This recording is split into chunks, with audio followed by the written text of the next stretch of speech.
بسم اللہ الرحمن الرحیم۔ تمام سامعین اور ناظرین کی خدمت میں ماہ مبارک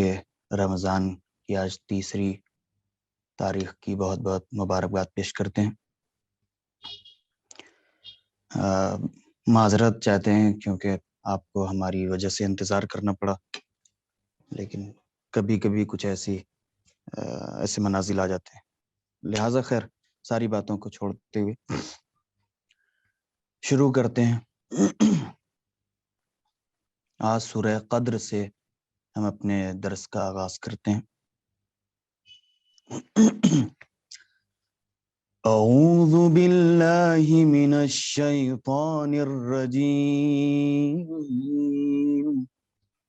بسم اللہ الرحمن الرحیم۔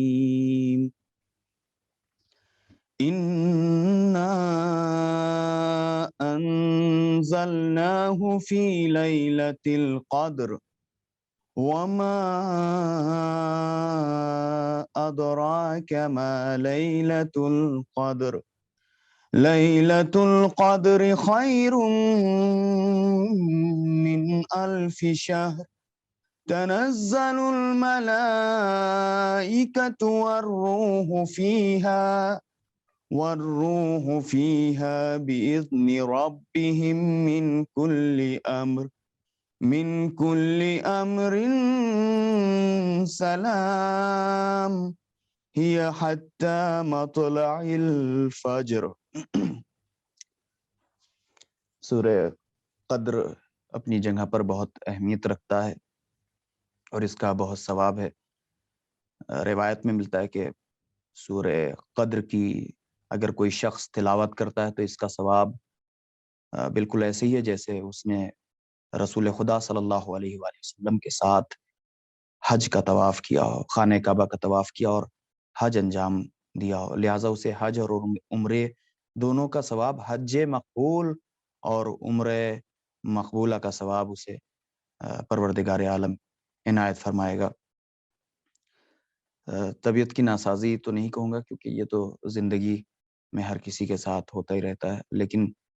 چونکہ آپ 1 گھنٹے سے منتظر تھے تو بہرحال یہ بتانا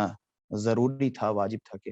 آخر کیوں 1 گھنٹہ ہم لیٹ آئے، اس کے لیے بہت بہت معذرت چاہتے ہیں۔ کل کا جو درس ہم نے جہاں پر اپنے درس کا اختتام کیا تھا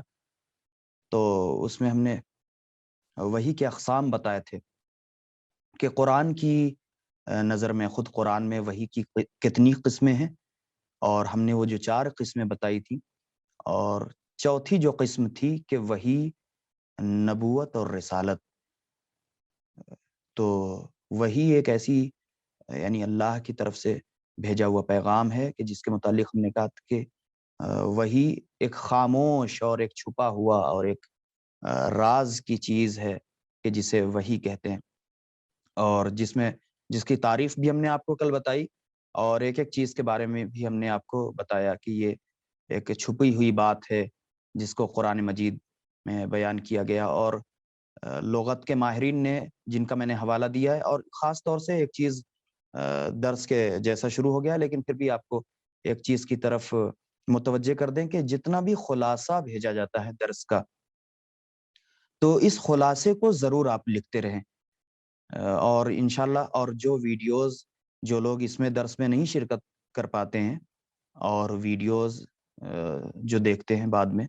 تو ان سے بھی گزارش ہے کہ ان ویڈیوز کو بخوبی دیکھتے رہیں، اور ان میں جو مطالب آپ کو جہاں جہاں سے بھی ملے، درس کا خلاصہ جو بیان ہوتا ہے وہ الگ ہے، لیکن ایسے جو آپ کو مطالب نظر آتے ہیں ان مطالب کو آپ ضرور لکھیں تاکہ آپ کے علم میں اضافہ ہو۔ ایک چیز اور کہ انشاءاللہ جب امتحان ہوگا اور وہ ہمارے برادر عزیز اس کا تعین کریں گے کہ کس دن اس کا امتحان رکھا جائے گا۔ امتحان کی کئی قسمیں ہوں گی، کچھ سوالات جو ہے وہ ملٹی چوائس کوشچن ہوں گے، خیر یہ ساری بات اپنی جگہ پر ہے، لیکن آپ یہ سوچ کے درس کی تیاری نہ کیجیے گا کہ مثلا انعامات وغیرہ، انعامات تو جو قرآن ہے، اللہ کی کتاب ہے، تو اللہ ہی سے جزا اس کی لیں تو زیادہ بہتر ہے، اور یہاں جو آپ کو مل جائے گا وہ بس آپ کو شوق دلانے کے لیے، لیکن میں یہ بھی کہنا چاہتا ہوں کہ تمام لوگوں کو تو انعامات سے نوازا نہیں جائے گا، بہت ہی معذرت کے ساتھ، لیکن جن حضرات کا نام آئے گا وہ ان کی اپنی ایک الگ خوشی ہوگی۔ لیکن اگر جن حضرات کا نام نہ بھی آئے، اور خدا نہ خواستہ اگر آپ کا نام نہ بھی آئے اور آپ امتحان میں کامیاب نہ بھی ہو سکیں، تو آپ یہ نہ سوچئے گا کہ ہمارا نمبر نہیں آیا، صرف جو ہے وہ 3000 مثلاً 3500 معاف کیجیے گا، تو جو اس کا پرائز رکھا گیا ہے، جو آپ کو تحفے کی شکل میں، ہدیے کی شکل میں دیا جائے گا، تو اگر یہ نہیں ملتا تو آپ خود یہ دیکھیں کہ اس ایک مہینے میں آپ کو کتنی بڑی نعمت قرآن کے متعلق مل گئی، جو شاید ہر کسی کے پاس نہیں ہوتی۔ اور یہ جو درس شروع ہوا ہے، یہ اس سے ہر کوئی استفادہ نہیں کر سکتا، ہر کوئی اس کا فائدہ حاصل نہیں کر سکتا، کیونکہ یہ موضوعات کچھ ایسے ہیں کہ جن میں ہر کوئی انٹرسٹ نہیں رکھتا۔ تو ہم آپ سے خصوصی گزارش کرتے ہیں کہ اس درس میں زیادہ سے زیادہ توجہ دیں۔ انشاءاللہ ہماری کوشش یہ رہتی، یہ سارے ایسے موضوعات ہیں کہ جو تھوڑا خشک ہیں، یعنی کہ انسان سنتا ہے تھک جاتا ہے نا، لیکن آپ اس کو غور سے اگر سنیں گے تو انشاءاللہ ہم آپ کے ساتھ ضرور رہیں گے، اور بیچ بیچ میں ہم آپ کو کچھ ایسی باتیں بھی بتاتے رہیں گے کہ جس سے آپ کا دل لگا رہے۔ تو ہم نے قرآن میں جو وحی کی قسمیں ہیں، ان میں کی چوتھی قسم بتائی تھی کہ وحی کا تعلق قرآن کی نگاہ میں نبوت اور رسالت سے ہے، یہ اس کی چوتھی قسم ہے۔ اس کے آگے ہم نے کہا تھا کہ اب ہم آپ کو بتائیں گے کہ رسالت و نبوت کی وحی کے کتنے اقسام ہیں۔ پہلے تو وحی کے کتنے اقسام ہیں، وحی کی کتنی قسمیں ہیں، وہ ہم نے آپ کو بتائی قرآن کی نگاہ، اور پھر اب چوتھی جو قسم تھی نبوت اور رسالت کی وحی، تو اب نبوت اور رسالت کی وحی کے اقسام کتنے ہیں، یہ ہم آپ کو بتانے جا رہے ہیں آج سب سے پہلی بلکہ ساری قسمیں آپ کو 3 قسمیں ہیں نبوت و رسالت کی وحی کے، 3 قسمیں ہیں، 3 اقسام ہیں ان کے۔ سب سے پہلے بلا واسطہ وحی، یعنی بلا فاصلہ، بیچ میں کوئی رابطہ نہ ہو، بیچ میں کوئی ایسا کنیکٹڈ نہ ہو، کوئی ایسا شخص نہ ہو کہ جو بیچ میں وسیلہ بنے، بنا وسیلہ، بلا واسطہ وحی، ایک وحی۔ دوسری وحی کہ آواز پیدا کرنا، یہ نبوت و رسالت کی ایک وحی کی قسموں میں سے ایک قسم ہے، آواز کا پیدا کرنا۔ اور تیسری قسم ہے کہ فرشتے کے ذریعے سے وحی۔ تو لہٰذا کیا پہلے ہم نے آپ کو کیا بتایا؟ بلا واسطہ وحی، یعنی بیچ میں کوئی ہے ہی نہیں رابطہ، بس اللہ ہے اور اس کا رسول ہے۔ اور اس کے بعد پھر آواز پیدا کرنا، کہ آواز کے ذریعے سے پتہ چلے کہ ہاں وحی۔ اور تیسری چیز ہے جو آپ عام طور سے جانتے ہیں کہ فرشتے کے ذریعے سے رسول خدا صلی اللہ علیہ وآلہ وسلم پر وحی نازل ہوتی تھی۔ اب ان کی تمام اقسام کی طرف ہم انشاءاللہ چلتے ہیں۔ سب سے پہلے جو ہم نے گفتگو کی کہ بلا واسطہ وحی، بلا واسطہ وحی کیا ہے؟ یعنی براہ راست مستقیماً، ڈائریکٹ، انڈائریکٹلی نہیں بلکہ ڈائریکٹلی جو ہے، بلا کسی واسطے کے، بلا کسی وسیلے کے، بلا کسی رابطے کے، قلب رسول پر وحی کا نازل ہونا،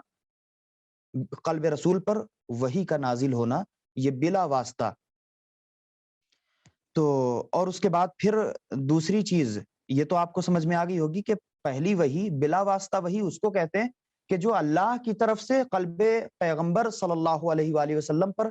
بلا کسی روک ٹوک ممانعت کے ڈائریکٹ جو ہے وہ نازل ہو، اسے کہتے ہیں بلا واسطہ وحی۔ دوسری وحی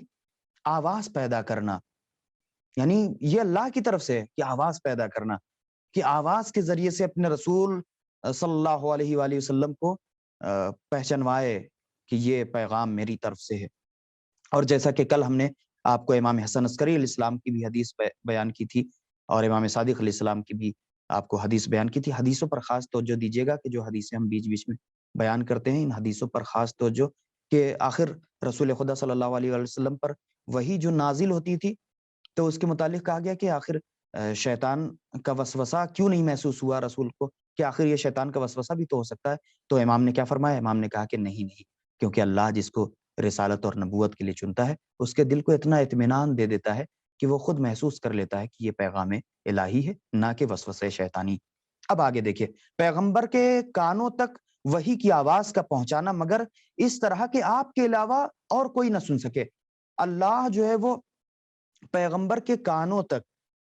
دیکھیے پہلی وحی بلا واسطہ تھی، لیکن اب دوسری جو وحی ہے وہ آواز کا پیدا کرنا۔ اب رسول خدا صلی اللہ علیہ وآلہ وسلم بیٹھے ہوئے ہیں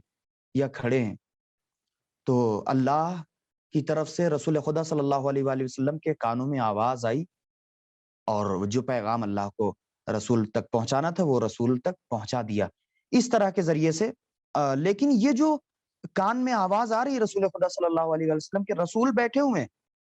اطراف میں صحابہ بھی بیٹھے ہوئے ہیں، تمام وہ صحابہ جن کا ذکر ہوتا ہے، اور تمام وہ کہ جو اچھے بھی صحابہ تھے اور برے بھی، بہرحال جو بھی ان کے ساتھ تھے وہ سارا مسئلہ تاریخ کی نگاہ میں آپ دیکھ سکتے ہیں۔ لیکن المختصر صحابہ رسول کے داہنی اور بائیں جانب بیٹھے ہوئے ہیں، لیکن اس سے کوئی فرق نہیں پڑتا ہے رسول پر، کیونکہ یہ اللہ کی طرف سے رسول کے لیے خاص ہے، اور وحی کے لیے ہم نے جیسا کہ آپ کو بتایا تھا کہ وحی ایک ایسا راز ہے کہ جو خاموشی سے رسول پر اترتا ہے۔ خیر، تو اس راز اور اس پوشیدہ چیز کے متعلق، ایک چھپی ہوئی چیز کے متعلق جب رسول کے کانوں پر اللہ کی آواز نازل ہوتی ہے، وہ وحی نازل ہوتی ہے، تو اسے صرف رسول ہی محسوس کر سکتے ہیں اور کوئی محسوس نہیں کر سکتا، کیونکہ رسول ہی رسول ہیں، یہی نبی ہیں، انہیں ہی مبعوث برسالت کیا گیا ہے۔ بقیہ جو آپ کے اطراف میں بیٹھے ہوئے ہیں، اگر انہیں بھی سنائی دے اللہ کی وحی تو پھر رسول اور ان لوگوں میں کوئی فرق نہیں ہوتا۔ لہٰذا اس سے معلوم پڑتا ہے کہ رسول کو جو لوگ امی اور جاہل نہ جانے، نعوذ باللہ من ذالک، کیا کیا کہتے ہیں، نقل کفر، کفر نباشد، کفر نہ ہو لمحوں کے لیے بھی اگر کوئی اس طرح کی باتیں کرے تو واقعاً وہ کافر ہو جائے گا، کیونکہ آخری رسول ہے، اور جب اللہ نے پہلے رسول کو بھیجا، پہلے نبی کو بھیجا، تو اس کے لیے اتنے اہتمامات کیے، تو جب آخری رسول کو بھیج رہا ہے، آخری نبی کو بھیج رہا ہے، اس کے لیے کتنا اہتمام کرے گا، آپ خود سوچئے۔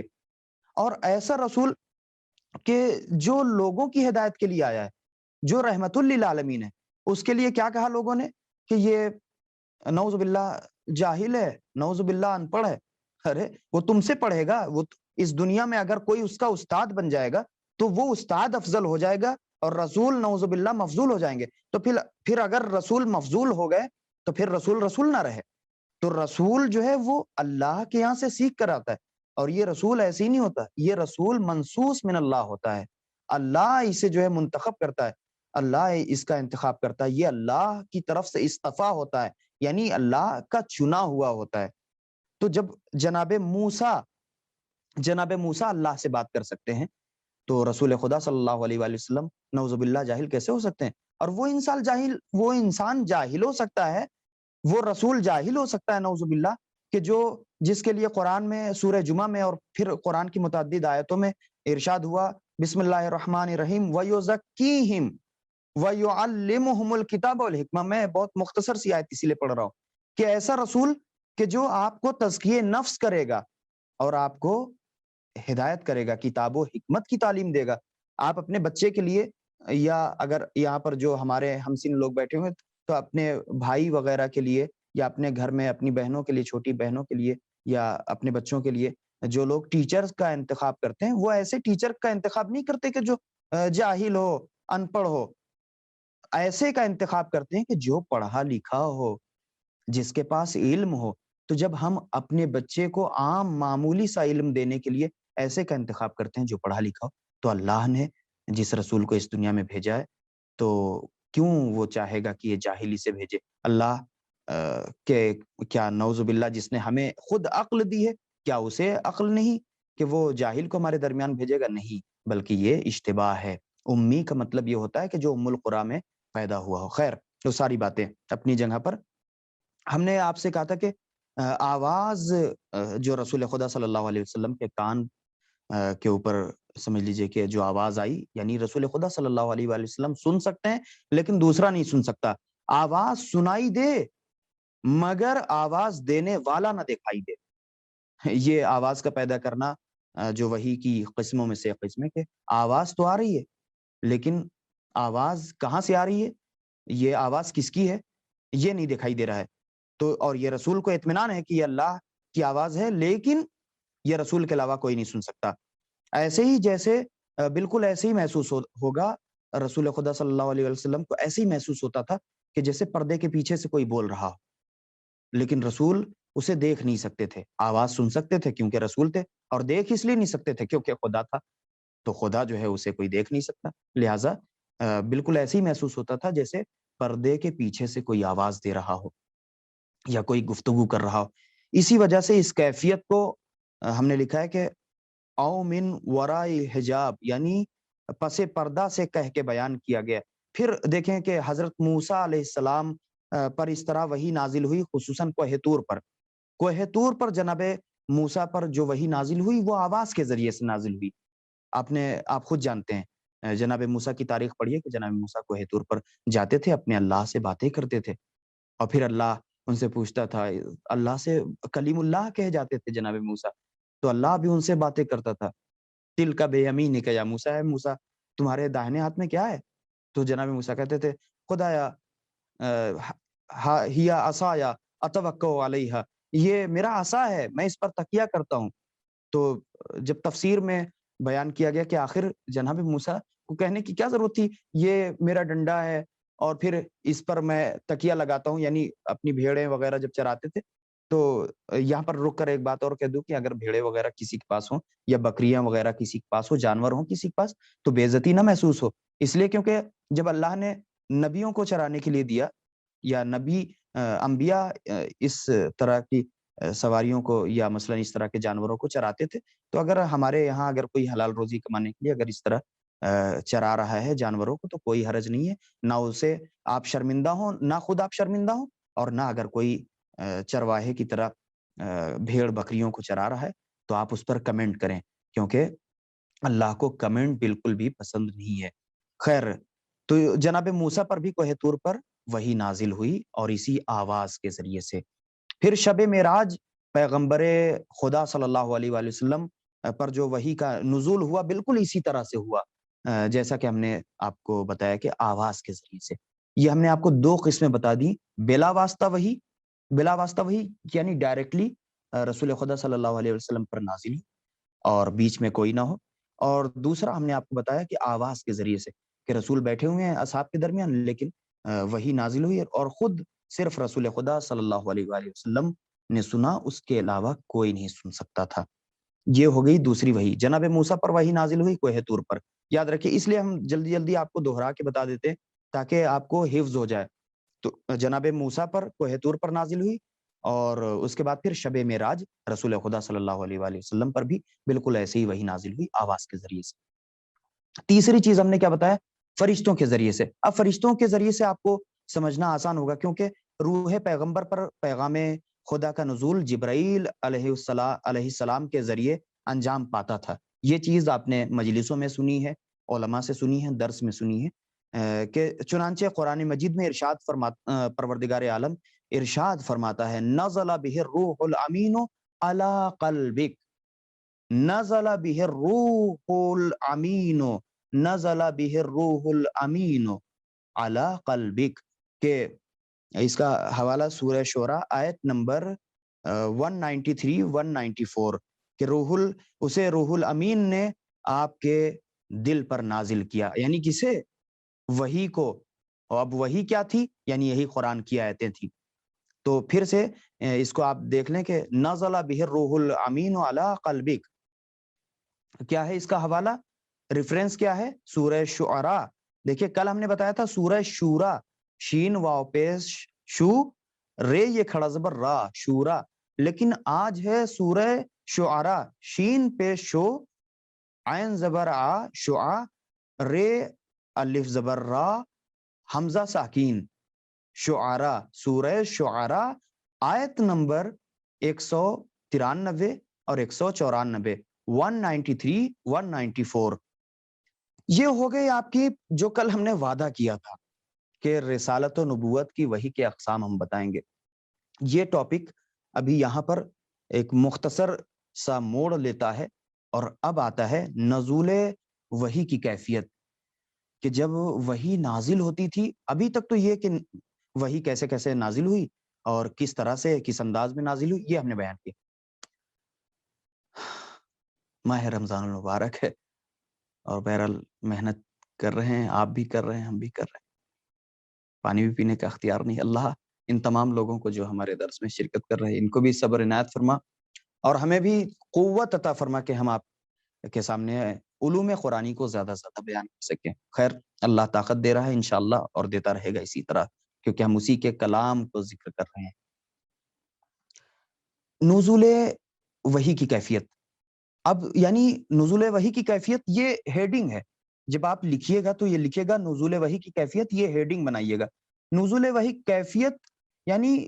کہ جب وحی نازل ہوتی تھی تو اس وقت اللہ کے رسول پر کیا کیفیت طاری ہوتی تھی، کہ اللہ کے رسول کیا گھبرا جاتے تھے، کیا اللہ کے رسول پریشان ہو جاتے تھے، کیا اللہ کے رسول نارمل بیٹھے رہتے تھے، یا اللہ کے رسول کا چہرہ متغیر ہو جاتا تھا۔ اب آئیے ہم چلتے ہیں کہ آخر رسول خدا صلی اللہ علیہ وآلہ وسلم پر جب وحی نازل ہوتی تھی تو ان کے ساتھ کیا کیا واقعات پیش آتے تھے۔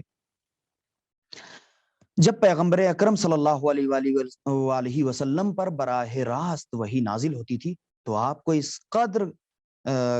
گرانی کا احساس ہوتا تھا، یعنی بھاری پن کا، گرانی یعنی بھاری پن کا احساس ہوتا تھا کہ آپ کا پورا بدن گرم ہو جاتا تھا، لرز اٹھتا تھا، جیسے بخار میں تپنے نہیں لگتا آپ کا بدن، بالکل اسی طرح سے رسول کا جسم گرم ہو جاتا تھا۔ یا آپ محسوس کریں، یا تو جس کو بخار آئے اس وقت وہ محسوس کر سکتا ہے، یا اگر آپ دھوپ میں بیٹھے ہوں بہت دیر سے اور یا دھوپ میں چل رہے ہوں تو آپ کا جسم کس طرح سے جلنے لگتا ہے، اس طرح سے رسول خدا صلی اللہ علیہ وسلم کا جسم لرزنے لگتا تھا اور گرم ہو جاتا تھا اور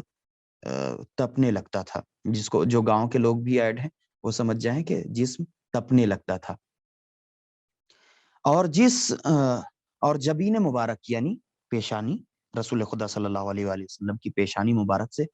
پسینہ ٹپکنے لگتا تھا، بالکل وہی کیفیت جیسے ایک انسان بخار میں تپتا ہے، جیسے ایک انسان دھوپ میں، شدت کی دھوپ سے جب نکلتا ہے پسینہ ٹپکنے لگتا تھا رسول خدا صلی اللہ علیہ وآلہ وسلم کی پیشانی سے۔ اور جب پسینہ ٹپکتا تھا یعنی اس قدر رسول خدا صلی اللہ علیہ وآلہ وسلم کا بدن، جسم گرم ہو جاتا تھا، تپنے لگتا تھا کہ رسول کی پیشانی سے پسینہ گرنے لگتا تھا، پسینہ ٹپکنے لگتا تھا۔ آپ اس وقت کہتے ہیں کہ اگر مثال کے طور پر اصحاب کے درمیان بیٹھے ہیں وہ الگ مسئلہ ہے، لیکن اگر آپ کسی سواری پر بیٹھے ہوتے تھے تو اس وقت وہ سواری کے اوپر، یعنی پہلے ہم نے آپ کو کیا بتایا کہ رسول خدا صلی اللہ علیہ وسلم اتنا بھاری پن محسوس کرتے تھے جسم کے لحاظ سے، اتنا جسم ان کا وزنی ہو جاتا تھا۔ دیکھیں جسم وزنی ہو جاتا تھا، یہ سب چیزیں یاد رکھیے گا، جسم وزنی ہو جاتا تھا، نمبر دو رسول خدا صلی اللہ علیہ وآلہ وسلم کا جسم گرم ہو جاتا تھا، نمبر تین ان کی پیشانی سے پسینہ ٹپکنے لگتا تھا۔ اور اگر رسول خدا صلی اللہ علیہ وآلہ وسلم کہہ رہے ہیں کہ اگر کسی اونٹ یا کسی اپنی سواری پر، گھوڑے وغیرہ پر اپنی سواری پر بیٹھے رہتے تھے تو وہ سواری پر رسول خدا صلی اللہ علیہ وآلہ وسلم کا وزن اس قدر زیادہ ہو جاتا تھا کہ وہ زمین سے اس کا پیٹ چھونے لگتا تھا، مس ہونے لگتا تھا، اس سواری کا پیٹ، اس سواری کا شکم زمین سے مس ہونے لگتا تھا۔ تو کیا ہے، سواری جھک جاتی تھی اور اس کا پیٹ تقریباً زمین سے لگ جاتا تھا۔ اب کیا ہے کہ مولا علی علیہ الصلوۃ والسلام نے اس مرحلے کو بیان کرتے ہوئے فرمایا کہ سورہ مائدہ، یاد رکھیے گا سورہ مائدہ، سورہ مائدہ، پھر اس کا اردو تلفظ کیسے ہوگا، میم الف زبر ما، حمزہ زیر اے، دال ہے زبر دا، مائدہ، سورہ مائدہ۔ سورہ مائدہ کے نزول کے وقت جب سورہ مائدہ کا نزول ہوا تو آپ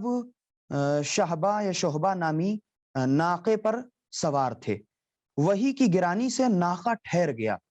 ناقہ یعنی سواری، تو وہ جو سواری تھی وہ ٹھہر گئی اپنی جگہ پر، اور اتنا خم ہو گیا، اتنا خم ہو گیا یعنی اتنا جھک گیا وہ ناقہ، وہ سواری اتنی جھک گئی جب وہی نازل ہوئی رسول پر، یعنی سورہ مائدہ جب رسول خدا صلی اللہ علیہ وآلہ وسلم پر نازل ہوا تو رسول خدا صلی اللہ علیہ وسلم جس سواری پر بیٹھے ہوئے تھے وہ سواری اتنا جھک گئی، اتنا جھک گئی کہ مولا علی علیہ الصلوۃ والسلام فرماتے ہیں کہ قریب تھا کہ اس کی ناف زمین سے متصل ہو جاتی، اس کی ناف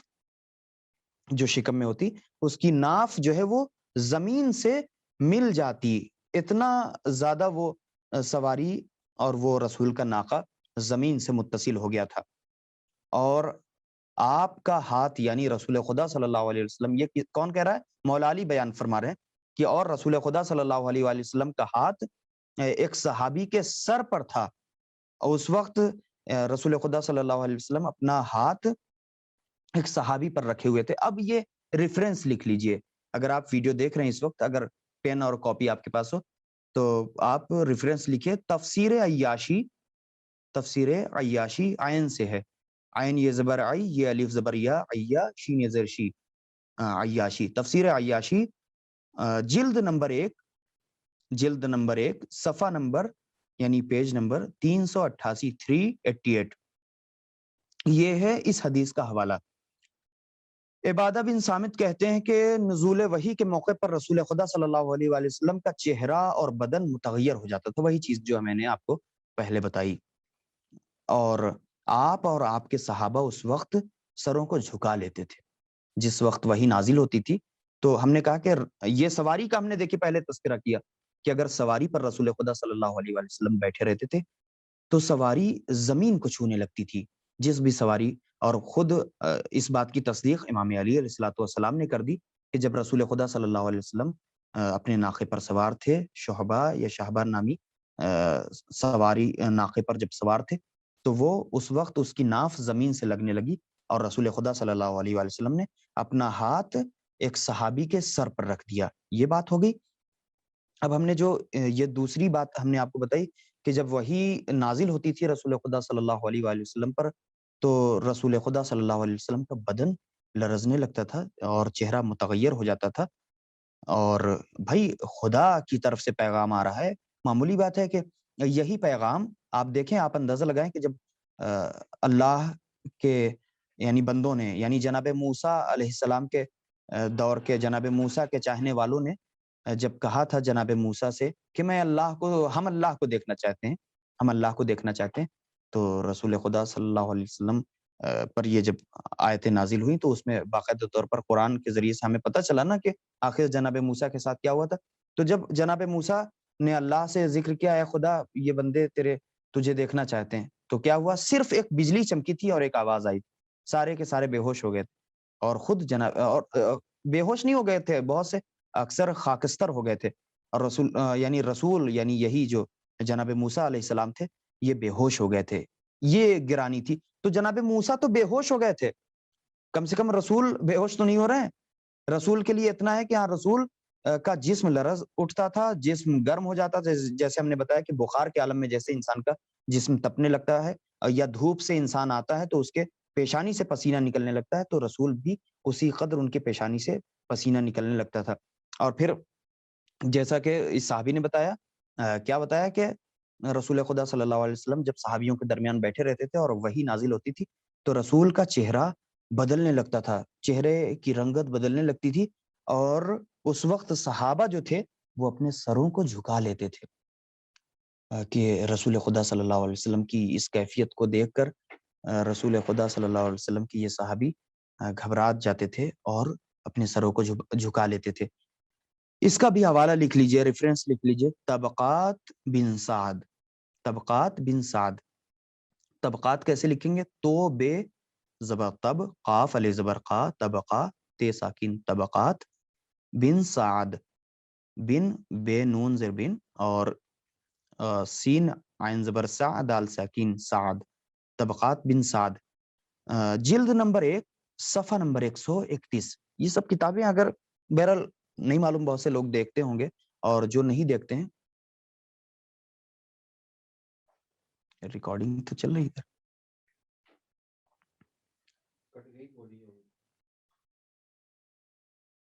دیکھیے چیک کیجیے۔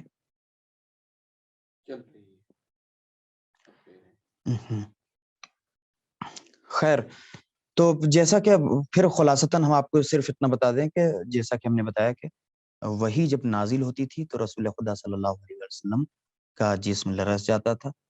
جس سواری پر بیٹھے ہوتے تھے وہ سواری کا شکم زمین سے لگنے لگتا تھا، اور خود اس چیز کا حوالہ امام علی علیہ السلام نے دیا ہے، اور امام علی علیہ السلام نے ارشاد فرمایا کہ وحی کی کیفیت کیا ہوتی تھی رسول پر، اور یہ تفسیر عیاشی کی جلد نمبر 1، صفحہ نمبر 388 یعنی 388 پیج نمبر کا ہم نے حوالہ دیا. تو اس لیے طبقات بن سعد کا بھی ہم نے حوالہ دیا. اس کتاب کو بھی اگر آپ دستیاب ہو جائے اسے بھی آپ دیکھ سکتے ہیں. پھر اب لمحہ گزر رہا ہے دھیرے دھیرے, طبیعت ہماری ساتھ بھی نہیں دے رہی ہے, لیکن پھر بھی انشاءاللہ. کبھی ایسا بھی ہوتا تھا کہ نزول وحی کے وقت اگر پیغمبر کا زانو, جیسے بیٹھتے نہیں ہے بہت سے لوگوں کی زبان میں جیسے کہتے نہیں پلتھی مار کے بیٹھنا, تو جو رسول پلتھی مار کے بیٹھتے تھے, یا مثلاً دو زانو ہو کر بیٹھتے تھے. دو زانو ہو کر زیادہ بیٹھتے تھے کیونکہ خود کھانے کے لیے بھی ہے کہ جب آپ غذا کھائیں تو اس میں اس طرح سے نہ بیٹھیں جیسے عام طور سے آپ نے دیکھا ہوگا کہ جس کو ہمارے کہتے ہیں پلتھی مار کے بیٹھنا. تو اس طرح سے یعنی دونوں گھٹنے نظر آ رہے ہوں. یہ ہے کہ ہم نے اس میں پڑھا ہے آداب اسلامی میں, کھانے کے آداب میں, کہ کھانے کے آداب میں سے ایک ادب یہ ہے کہ کھانا جب آپ کھائیں تو آپ کا ایک گھٹنا زمین پر لگ رہا ہو, ہے نا, اس طرح سے بیٹھیں. اور پھر ایک اور ہم نے پڑھا تھا کہ حدیث تھی غالباً کہ جب آپ کھانا کھائیں تو بالکل ایسے ہی کھائیں کہ جیسے ایک فقیر بیٹھ کے کھانا کھا رہا ہو. یعنی اکڑنے کی ضرورت نہیں, خدا کا دیا ہوا رزق ہے, وہ نہ دیتا تو آپ بھوکے مر جاتے. خیر, تو جب رسول خدا صلی اللہ علیہ وسلم کے بغل میں رسول خدا فرق نہیں رکھتے تھے جیسا آپ آج کل ہوتا ہے کہ بھائی کوئی مینیجر ہے, کوئی بہت بڑا اس طرح سے لیڈر ہے, تو وہ اپنی مین کرسی پر ہماری طرح بیٹھتا ہے اور دور دور لوگ بیٹھتے نہیں. رسول خدا صلی اللہ علیہ وسلم زمین پر بیٹھتے تھے, خاک پر بیٹھتے تھے, چٹائیاں بچھی رہتی تھی اس پر بیٹھتے تھے, اور وہاں پر صحابی ایک دم رسول سے ملے ہوئے بیٹھتے تھے. یعنی کوئی فرق ہی نہیں رہتا تھا کیا عرب اور کیا عجم. اور اسی لیے رسول خدا صلی اللہ علیہ وسلم نے یہ فرق ختم کر دیا کہ عرب اور عجم کے درمیان کوئی فرق ہی نہ رہے. یہ جو رسول خدا صلی اللہ علیہ وسلم کے چاہنے والے جو رسول سے بیٹھتے تھے, رسول رحمت للعالمین تھے, تو واقعاً رحمت للعالمین تھے. آپ کو تاریخ پڑھیں تو واقعاً احساس ہوتا ہے کہ کتنا رحمت کا پروانہ تھا میرا رسول, رحمت کا پروردہ تھا میرا رسول. کہ واقعاً بی بی زہرا سلام اللہ علیہ کے رشتے اتنے آتے تھے لیکن منع نہیں کیا کسی کو, لیکن ہاں کہا کہ اللہ کی جو مرضی ہوگی وہی ہوگا. اور پھر ستارہ جس کے در پہ آیا اس سے نکاح ہوا, اور نکاح کس سے ہوا؟ امام علی علیہ الصلوۃ والسلام سے, آپ سب جانتے ہیں. خیر, تو ہم نے آپ کو کیا بتایا کہ رسول کا زانو, دیکھیں بات کہاں سے کہاں نکل جاتی. تو رسول کا زانو جب کسی صحابی کے زانو سے مس رہتا تھا اور وہی نازل ہوتی تھی تو اس کی گرانی یعنی اس بازو کی, ارے بازو کہہ رہا ہوں, معاف کیجیے گا, اس زانو کی یعنی اس پیر کی گرانی, بھاری پن اس قدر ہوتا تھا کہ وہ جو صحابی رہتا تھا اس کے لیے ناقابل برداشت ہوتا تھا. اب آپ خود اندازہ لگا لیں کہ جب اتنی مضبوط سواری اس کے لیے ناقابل برداشت ہوتا تھا کہ وہ جھکتی چلی جاتی تھی اور اس کا شکم زمین سے لگ جاتا تھا, تو یہ تو صحابی ہے, یہ تو انسان ہے. پھر اب اختتام پر کہیں گے کہ چونکہ ہم وحی کی حقیقت سے ناواقف ہیں, واقعا ہم وحی کی حقیقت سے ناواقف ہیں کہ وحی کیسے نازل ہوتی تھی, کیسے نازل ہوتی ہے, نازل تو ہوتی نہیں ہے لیکن یہ کہ کیسے نازل ہوتی تھی اس وقت. اور اس وقت خود رسول کے صحابی اندازہ نہیں لگا سکتے تھے کہ وحی کی کیا کیفیت, تو یہ صرف رسول بیان کر سکتے ہیں یا خود رسول کی طرف سے اور اللہ کی طرف سے بنائے ہوئے نمائندے یعنی ہمارے ائمہ کرام علیہ السلام بیان کر سکتے ہیں. ان کے علاوہ کوئی بیان نہیں کر سکتا. دعا ہے پروردگار عالم کی بارگاہ میں کہ پروردگار جو حضرات بھی ہمارے درس میں علوم قرآنی میں اس درس باقریہ میں شرکت فرما رہے ہیں, پروردگار ان تمام لوگوں کی دلی حاجات کو برلا. جو بے اولاد ہیں پروردگار انہیں اس ماہ مبارک کے صدقے میں اولاد نرینہ عطا فرما. پروردگار جو پریشان حال ہیں ان کی پریشانی کو دور فرما, اور جو قرض دار ہیں پروردگار ان کا قرض غیب سے ادا کر دے. جو بے گھر ہیں پروردگار انہیں اس ماہ مبارک کا واسطہ, انہیں اس ماہ مبارک کے صدقے میں تو انہیں ایک بہترین گھر عطا فرما کہ کم سے کم سر ڈھکنے کے لیے کوئی جگہ انہیں مرحمت فرما. اور پروردگار جو مریض ہیں چاہے کوئی بھی ہو, کسی کے بھی, بہت سے لوگوں نے دعا کے لیے کہا ہے پروردگار ان تمام لوگوں کی دعاؤں کو برلا, اور جو مریض ہیں انہیں اس ماہ مبارک کے صدقے میں شفا یاب فرما. آئیے ہم سب مل کر دعائے فرج پڑھتے ہیں اور اپنے امام کے ظہور کی دعا کرتے ہیں. بسم اللہ الرحمن الرحیم اللہم کن لولیک الحجت ابن الحسن صلواتک علیہ وعلا آبائے فی هذه الساعة وفی کل ساعة ولیا وحافظا وقائدا وناصرا ودلیلا وعینا حتى تسكنه أرضك طوعا وتمتعه فيها طويلا۔